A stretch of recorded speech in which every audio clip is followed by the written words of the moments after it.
Salutare și bine v-am găsit la un nou episod pe canalul meu de YouTube. Un episod în care vă comentez echipele, pentru că am strâns foarte multe comentarii cu foarte multe echipe. E un video destul de lung.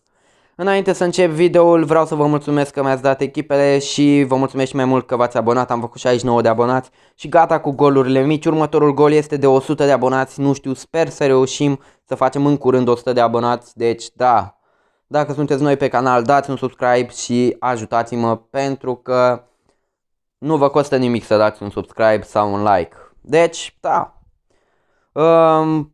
E a doua dublă pe care o filmez, pentru că prima dublă am filmat cu voiceover, dacă știți ce e voiceover, și pur și simplu mi s-a șters vocea. Atunci m-am enervat foarte tare, sunt nervos și acum cât de cât, dar tot trebuie să filmez pentru că am promis, nu? Deci, într-un fel fac încă un efort, chiar murea vocea, nu mai pot să vorbesc într-una, dar da, hai să-i dăm drumul cu videoul, pentru că chiar vreau să termin mai repede. Prima echipă aparține lui Petrușel Ionuț. Mersi că mi-ai dat poză cu echipa ta, Ionuț. O să încerc să trec prin ele, prin echipe, mai repede, dar tot o să stau destul de mult la fiecare.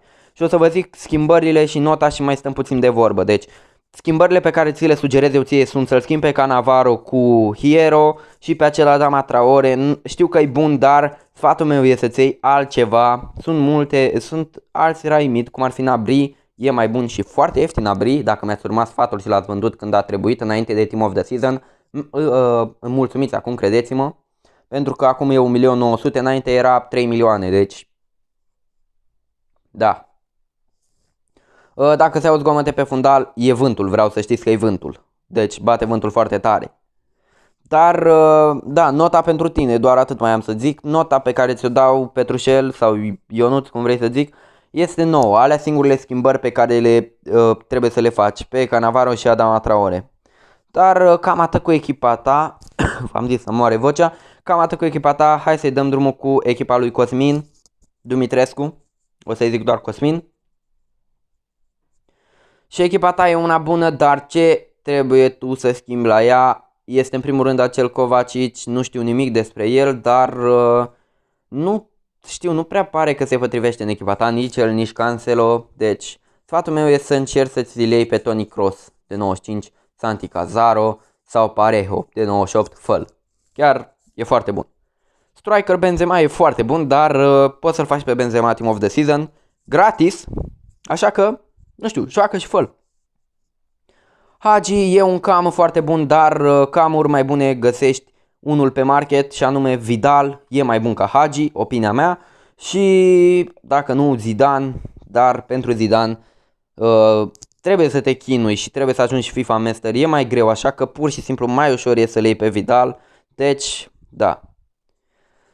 Nota pe care ți-o dau este nota 8,5. Cam atât cu echipa ta. Urmează echipa următoare, adică echipa lui Solomon Ciprian Ioan. Ciprian, nu știu dacă Solomon e numele tău real, pentru că nu pare un nume românesc, dar ce-mi pasă mie, nu? Ryback-ul trebuie să-l schimbi, ai putea să-ți iei oricând un alt Ryback, ceva, un Bender, pentru că e mai bun. E încet, dar sincer pe defensivă se descurcă. Left back, acel Davis, sincer, jucătorii aia de la pre-season nu prea cred că sunt buni, deci ți-l sfătuiesc pe Davis de la Bundesliga Rivals, e mult mai bun. Nu știu de acei doi fundași ce să spun, hai să zicem că e un duo destul de ok. La mijloc stai bine, dar left middle poate să fie schimbat cu Costic. Din nou și tu l-ai pe Hagi Cam, la rândul lui poți să îl schimbi cu acel Vidal. Vidal e foarte bun și are și atribute extraordinare, e și bun și în gameplay. Dar din nou și acel Darami trebuie să dispară de acolo, pentru că nu stă pe poziția lui și ai putea să le iei pe plea. Cam atât cu echipa ta, însă nota pe care ți-o dau este 8,50. Următoarea echipă îi aparține lui Adrian Mutu.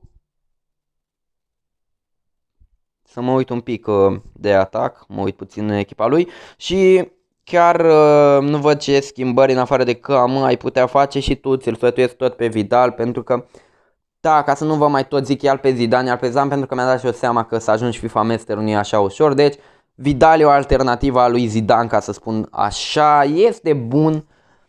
Vidal, deci de ce nu? E și ieftin, e 4 milioane dacă nu mă înșel. Deci, da, în rest nu prea ai ce să schimbi decât acela Adama Traore, nu sunt fan. Și ai putea oricând să le iei pe Gnabry sau pe Berardi și el e bun pentru a face chemistry cu Lasagna și cu Caldara. Și da, cam atât. Deci Berardi chiar ar merge acolo în chemistry cu Caldara și cu Lasagna. Nota pe care ți-o dau este nota 9. Dar fără alte adăugări, cam atât a fost și cu echipa ta. Deci, da, trecem la următoarea, care îi aparține lui Adrian John. Nici ăsta nu cred că e numele lui real, cred că și-a pus-o la Caterin, ca să zic așa. John nu e un nume românesc, e de fapt american și mai ales cât de nasol este să te cheme John în România, să hâți John, dacă înțelegeți. Deci, da, ce trebuie tu să schimbi este acel Cannavaro. Cannavaro e foarte slab în gameplay și sfatul meu pentru tine este să-l iei pe Hero dacă vrei un icon. La mijloc, Petit este puțin demodat, la rândul lui și celălalt CDM e destul de slab. Sincer, deci, da, nu prea știu ce să-ți sfătuiesc ca CDM-uri, nu joc cu CDM la momentul actual. Și nu știu, hai să-ți dau nota în atac, n-ai ce schimba, atacul tău e bestial și nota pe care ți-o dau este un 9 fix, pentru că, da, ai niște schimbări acolo de făcut și din cauza acelui Cannavaro care e foarte slab. Nu știu, numai 9, nu pot să-ți dau mai mult. Deci, da, cam atât ce cu echipa ta. Hai să continuăm, zic eu, cu echipa lui Segun Ola Ogun, nu știu dacă așa te cheamă și nici nu cred că așa te cheamă. Să fim sinceri. E imposibil, frate, ca pe cineva să cheme așa. Ce, Doamne iartă-mă, e asta? În fine, hai să continuăm, zic eu. Începem cu apărarea care este bestială, frate, e bestială. E o echipă extraordinară, echipa ta. Nu mai erai midul, te sfătuiesc să-l schimbi. Pe Sabitzer cu Gnabry. Gnabry este mult mai bun și ieftin. Dacă știți, ok, deci acum chiar vreau să știu dacă mi-ați urmat sfatul de la pregătiri înainte de Team of the Season, dacă v-ați uitat. Cine a vândut tot ce avea prin club așa mai scump, îmi mulțumește acum, sunt 100% sigur, pentru că au scăzut prețurile după Team of the Season și eu am scos o grămadă de bani, sunt cu 8 milioane pe plus, deci chiar îmi pare bine că i-am vândut atunci. Deci, da, nota pe care ți-o dau eu ție este nota 9,50, 9,50, chiar 9,75, pentru că ai doar o singură schimbare. Deci, da, cam atâta cred eu că a fost cu echipa ta. Nu știu dacă și ceilalți cred, dacă mai ai ceva de adăugat, scrie-mi în comentarii. Să vedem, continuăm cu echipa lui Cosmin Nistor. Mersi că mi-ai dat poză cu echipa ta și la fel vă mulțumesc tuturor că mi-ați dat poze cu echipele voastre. Vă mulțumesc și mai mult dacă v-ați abonat, dar să continuăm. Donnarumma, Team of the Week. Nu știu ce să zic de el, dar nu cred că e așa ok, nu știu, adică te sfătuiesc să le iei pe Donnarumma Player of the Month sau pe Mendy, la rândul lui e foarte bun. Dar, da, hai să vedem, right mid poți să le iei pe Gnabry, la mijloc CM-uri, nu prea pot să-ți dau sfaturi CM-uri din Liga Germaniei, nu prea știu, dar din Liga Spaniei, sincer, sunt foarte buni acum la Team of the Season, Toni Kroos și cu Parejo sunt foarte buni. În atac stai destul de bine, dar ai putea să-l faci pe Benzema de 99 și ca cam poți să-l iei pe Vidal, am făcut o cacofonie din greșeală, poți să-l iei pe Vidal, e mult mai bun. Deci, da, cam atât cu echipa ta, nota pe care ți-o dau eu, hai să spunem undeva la 8, 8,50, nu, hai 8, 8 îți dau, deci da. Următoarea echipă pe care o să o comentez îi aparține lui Lucian Neagu. Mersi, Lucian, că mi-ai dat poză cu echipa ta.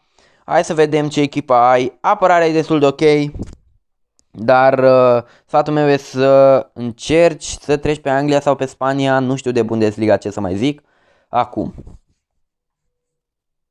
Deci, ai putea schimba și Camul, acel Hagi ar putea fi schimbat cu Vidal sau cu Zidane dacă ai început să-l faci, dar mai de preferat Vidal din cauza că se face mai ușor.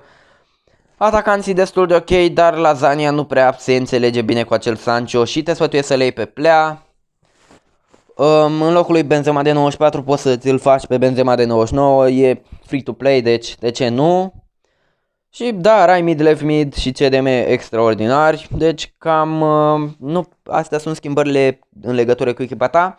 Hai să-ți dau și nota, nota pentru tine este 9,50, nu chiar 9,50, 9,25 să zicem, pentru că da, ai niște schimbări de făcut. Dar fără alte adăugări zic să continuăm cu echipa lui Zatam, chiar nu știu cum să-ți citesc, Lorand, o să zic Lorand, nu ești român dacă chiar e asta numele tău, dar hai să-ți văd echipa, poate echipa ta e bună. Da, nu știu ce să zic despre acel Global Team of the Week CDM, nu știu nimic despre el. Văd că l-ai pe Zidane, deci felicitări ție că l-ai făcut pe Zidane. Right mid destul de ok, strikerii destul de buni, left mid-ul la fel. Nu știu de CDM-urile tale nu știu ce să zic, chiar nu știu nimic despre ele. Deci, da. Însă apărarea ta este foarte bună, apărarea. Și acel Mendy e foarte bun, mi se pare în top 3 intră ca portar. Sincer, cred că vine, să spunem, undeva la cei mai buni 3 din joc, Donnarumma, Mendy și cu Savic. Dar, da, să vedem. Cam nota pe care ți-o dau, nu? Nota pe care ți-o dau este 8,5. Hai 9 pentru că, da, 9, nu prea, pentru că ai niște schimbări de făcut. Dar cam atât, frate, și cu echipa ta. Hai să continuăm cu echipa următoare care aparține lui Eddie Gavril. Și pe Eddie Gavril îl țin minte că mi-a mai dat poză cu echipa ta veche, 100%. Știu că mi-ai mai dat poză, te țin minte după nume și vă mai țin minte pe unii. Și știu că mai sunt careva care mi-au dat echipele lor și înainte. Dar da, Eddie, ce sfaturi am pentru tine e să schimbi left-winger-ul și striker-ul. Striker-ul Mertens e foarte slab, left-winger-ul la rândul lui e slab și la rândul lui și CM-ul ăla de la UEFA Europa League, cred că este slab, nu știu nimic despre el. Jordi Alba este cam învechit, deci da, nu prea sunt left back-uri în Liga Spaniei, mai degrabă joci cu 3 fundași. Și cam astea sunt schimbările pe care îți zic eu să le faci. Ce ai putea să iei în locul un Mertens, acum probabil te întrebi, un Martial, un Benzema, un Plea, ceva acolo, știi? Dar de preferat un Benzema. Ca ce mai ai putea să încerci să-l faci pe Toni Kroos. Și da, în rest, left winger nu prea știu ce să spun. Griezmann, team of the season să spunem. Cam atât cu echipa ta, cred eu. Nota pe care ți-o dau este 8, nu pot să-ți dau mai mult. Dar următoarea echipă pe care o comentez aparține lui Fabrizio KNG, nu știu, King, probabil de la asta vine. Echipa ta este decentă, dar ce trebuie tu să schimbi este acel Cannavaro. Cannavaro este foarte slab în gameplay. Ce ai putea să ții în loc de Cannavaro, nu? Să spunem că ai putea să ți le iei pe Hierro, e mai bun. De 10.000 de ori mai bun? De 100.000 de ori mai bun? Sau pe Nacho Hernandez. E foarte ieftin băiatul și foarte bun. Dar în rest și acel Isco este foarte slab. Din nou ți-l sfătuiesc pe Griezmann, e mai bun. Și left back Jordi Alba cam învechit. Din nou, treci tu pe formație cu 3 fundași dacă vrei să joci cu Spania. E mai bine. E mult mai bine. Dar fără alte adăugări, zic eu, nota pe care ți-o dau este 8,50 grație acelui Messi de 100 Team of the Year. Dar da, cam atât cu echipa ta, continuăm cu echipa următoare care aparține lui Călin Sin. Mersi Călin că mi-ai dat echipa ta. Dar care e problema cu echipa ta? Problema e că tu ai o echipă de începător, ca să spun așa. Și da, 101 e echipă de începător. Dar, care e problema la echipa ta? Păi eu nu prea știu ce schimbări să zic. Mai ales că eu văd că ai și puțin buget, ca să zic așa. Și tu ești încă pe elite, ca să zic, încă joci cu elite. Adică nu pot să sfătuiesc jucători buni pentru că da. Deci, pur și simplu am să mă uit peste echipa ta și zic ce opinie am despre ea. Nu o să-ți dau notă pentru că nu pot, pur și simplu îmi pare rău, dar nu pot. Hai să vedem ce ai, nu? Păi, în primul rând, Varan, ăla e bun, dar la rândul lui s-a învechit. Ceilalți doi fundași nu știu despre ei nimic. La mijloc văd că stai cel mai bine. Dar sigur ar trebui să-ți iei încă un striker pentru că acel băiat de 89 era mid. Cam atât cu echipa ta. Zic eu să continuăm cu următoarea, nu? Următoarea echipă îi aparține lui Daniel, Alex Daniel. Nu știu dacă tu mi-ai dat poză cu echipa, nu te țin minte pe tine, dar am impresia că da. Nu știu de ce, am impresia că da. Să vedem. Echipa ta e excepțională. Extraordinar. M-am uitat puțin peste ea. Bă, echipă ca asta e echipă de vis. În ce sens? Are jucători ideali. Deci n-am cu ce să te sfătuiesc decât să aștepți Team of the Season-ul din Italia să-ți iei altceva în loc de acel lasagna sau din Germania. Altfel n-am cu ce să te sfătuiesc. Nota ta pe care ți-o dau, nota pe care o primești, exact cum crezi și tu la momentul actual când te uiți la videoclip, este nota 10, frate, 10, e prea bună echipa ta. Deci, da. Dar 10 ca 10, dar zic eu să schimbăm, nu? Cam atât și cu echipa ta, nu?